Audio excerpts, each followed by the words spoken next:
नमस्कार, स्वागत है आप सभी का जनसत्य न्यूज पर। मैं हूं आपके साथ अनु सिंह। खबरों की शुरुआत करेंगे पंजाब से। पंजाब के अमृतसर, बटाला और तरनतारन में जहरीली शराब पीने से अब तक 30 लोगों की मौत हो चुकी है।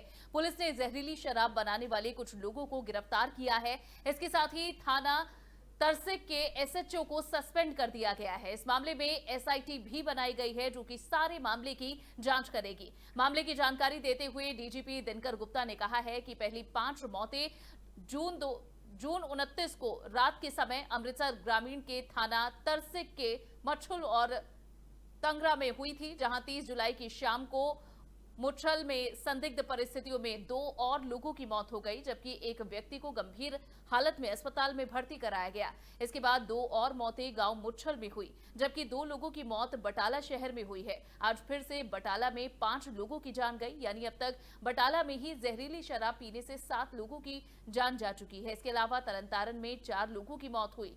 इस मामले में मुख्यमंत्री कैप्टन अमरिंदर सिंह ने अब मजिस्ट्रियल जांच के आदेश भी दिए हैं। इसकी जांच जालंधर के डिविजनल कमिश्नर को सौंपी गई है। मुख्यमंत्री ने डिविजनल कमिश्नर को छूट दी है कि वे किसी पुलिस अफसर या फिर विशेषज्ञ की जांच में मदद ले सकते हैं। सीएम अमरिंदर ने कहा है कि जांच में दोषी मिले लोगों पर कड़ी कार्रवाई की जाएगी। जहरीली शराब मामले में पुलिस ने एक महिला को भी गिरफ्तार किया है। इस घटना के मद्देनजर कैप्टन अमरिंदर सिंह ने पुलिस को निर्देश दिए हैं कि वे राज्य में चल रही किसी भी प्रकार की शराब बनाने वाली इकाइयों पर नकेल कसने के लिए तलाशी अभियान शुरू करें।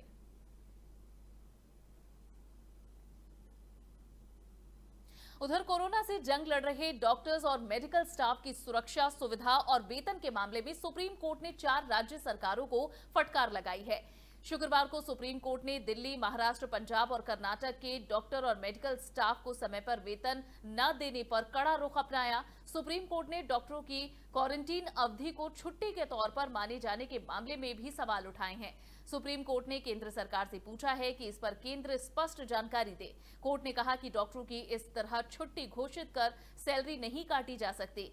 कोर्ट ने केंद्र से कहा है कि वो सुनिश्चित करे कि सभी को उनका वेतन समय पर मिले। सुप्रीम कोर्ट ने कहा कि त्रिपुरा, पंजाब, महाराष्ट्र और कर्नाटक राज्य में चिकित्सकों और पैरामेडिकल स्टाफ को सेवाएं देने के बाद सही समय पर छुट्टी दी जाए, साथ ही वेतन और भत्ते सही समय पर दिए जाए। कोर्ट ने कहा है कि राज्य सरकारें केंद्र के दिशा निर्देश का अनुपालन करें। केंद्र इस मामले में असहाय नहीं है, वो कार्रवाई कर सकता है। सॉलिसिटर जनरल तुषार मेहता ने कहा है कि क्वारंटीन पीरियड छुट्टी नहीं है, ये पहले से स्पष्ट है। अब इस मामले में अगली सुनवाई 10 अगस्त को तय की गई है। गौरतलब है कि कई राज्यों में डॉक्टर और मेडिकल स्टाफ को पर्याप्त सुविधाएं नहीं मिल पा रही हैं। ये मामला सुप्रीम कोर्ट के पास पहुंचा, जिस पर अब सुनवाई चल रही है।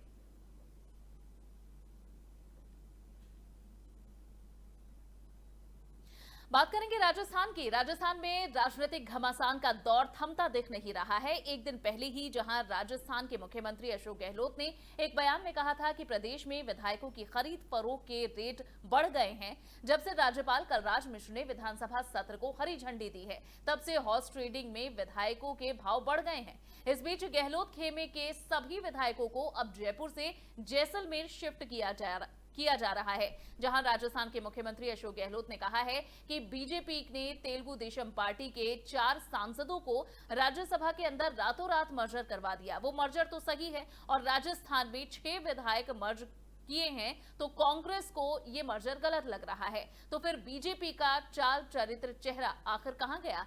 राज्यसभा में मर्जर हो वो सही है, और यहां मर्जर हो तो वो गलत है।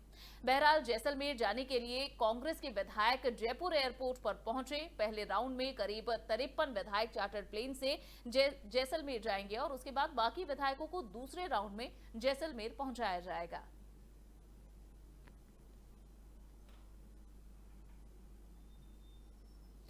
लाइन ऑफ एक्चुअल कंट्रोल यानी एलएसी पर चीन की एक और चाल का खुलासा हो गया है। दरअसल डिसएंगेजमेंट की बात के बाद भी चीन पेंगोंग झील में अपनी तैनाती बढ़ा रहा है। 14 जुलाई की बातचीत के बाद चीन ने अतिरिक्त बोट और सेना की टुकड़ी को पेंगोंग में तैनात कर दिया है। विवादित इलाके में चीन अपनी ताकत बढ़ा रहा है। पेंगोंग झील में चीन के नए कैंप भी देखे गए हैं, जहां बताया जा रहा है कि इन कैंप में अतिरिक्त सेना की टुकड़ियों को तैनात किया गया है। इसके साथ ही पेंगोंग झील में भी और बोट उतारे जा रहे हैं। चीन की नई चाल सैटेलाइट में कैद हुई है। सैटेलाइट इमेज में दिख रहा है कि चीन पेंगोंग झील में अपनी ताकत बढ़ा रहा है। 29 जुलाई की सैटेलाइट इमेज को जहां अब देखकर ये आभास हुआ है कि किस तरीके से चीन अब अपनी जो आर्मी बढ़ाने की कोशिश है उसे थामने की बजाय और बढ़ाने का प्रयास कर रहा है। फिंगर 5 नौसेना जहां फिंगर 5 और फिंगर 6 में डेरा जमाए हुए हैं और फिंगर 5 पर पीएलए के 3 बोट और फिंगर 6 पर पीएलए के 10 बोट दिखाई दे रहे हैं। हर बोट में 10 जवान सवार हैं, यानी 130 जवान फिंगर 4 के बेहद करीब तैनात हैं। वहीं 15 जून की सैटेलाइट इमेज में फिंगर 6 में पीएलए के 8 बोट देखे जा सकते हैं, जो कि अब बढ़कर 10 हो चुके हैं। सैटेलाइट इमेज में ही फिंगर 5 में पीएलए की नौसेना का बेस भी दिखाई दे रहा है, जिसमें 40 कैंप दिख रहे हैं। 29 जुलाई की सैटेलाइट इमेज से ये साफ है कि चीनी सेना ने अपनी ताकत को और बढ़ाया है।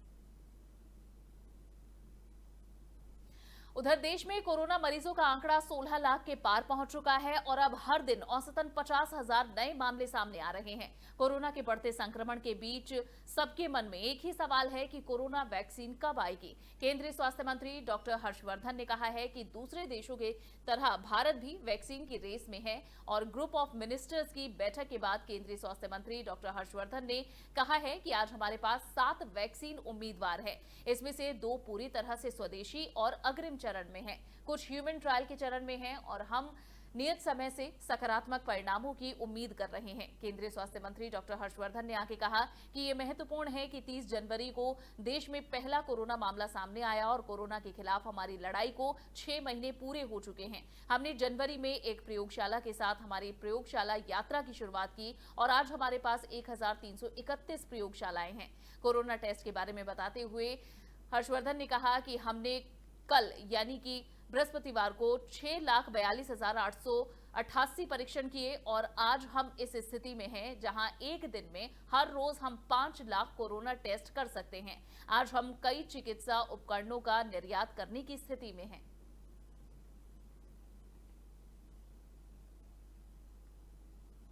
उत्तर प्रदेश के गाजियाबाद जिले में आगामी त्योहारों से पहले धारा 144 के तहत निषेधात्मक उपाय भी कर लिए गए हैं। दरअसल यहां प्रतिबंधित 30 अगस्त तक इन प्रतिबंधों को प्रभावी बनाया गया है। जिला सूचना अधिकारी राकेश चौहान ने गुरुवार को ये जानकारी दी थी, जहां इस आदेश के साथ ही जिले की तमाम पाबंदियों को अब शुरू कर दिया गया है। प्रशासन ने अपने बयान में कहा है कि जिलाधिकारी अजय शंकर पांडे ने ईद, रक्षाबंधन, कृष्ण जन्माष्टमी, स्वतंत्रता दिवस को ध्यान में रखते हुए और कोरोना वायरस के प्रसार की रोकथाम के मद्देनजर ये फैसला लिया है। इसके तहत किसी भी व्यक्ति को लाइसेंसी हथियार ले जाने की अनुमति नहीं है।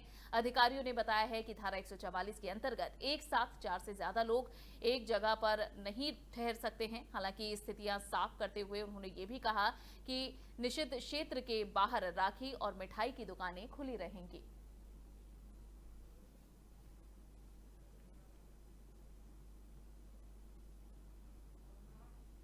और इसी के साथ खबरों में फिलहाल के लिए बस इतना ही। और भी अपडेट के लिए जनसत्य न्यूज से जुड़े रहिए। वीडियो पसंद आया हो तो लाइक और शेयर जरूर करें। चैनल को सब्सक्राइब करना ना भूलें। नमस्कार।